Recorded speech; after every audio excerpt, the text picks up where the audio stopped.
போ பொடலங்காய் விட்டு போங்க.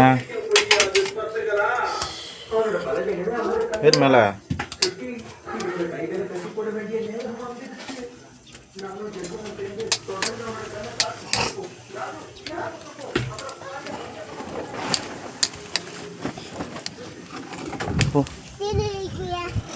பொடலங்காய் கொடி படர்ந்துக்கிட்டு. எங்கே அருவி இருக்கு பொடலங்காய்? ஓ இது ஏறுக்கடா எம்மா பேசுகிறா அருவி. இங்கே வரையும் எவ்வளோ பெரிய பொடலங்காய். வேற எங்கங்க பிஞ்சிலாம் இருந்துச்சு? எங்கங்க இங்கே பிஞ்சிலாம் இருந்தது, அதெல்லாம் வெட்டிட்டீங்களா?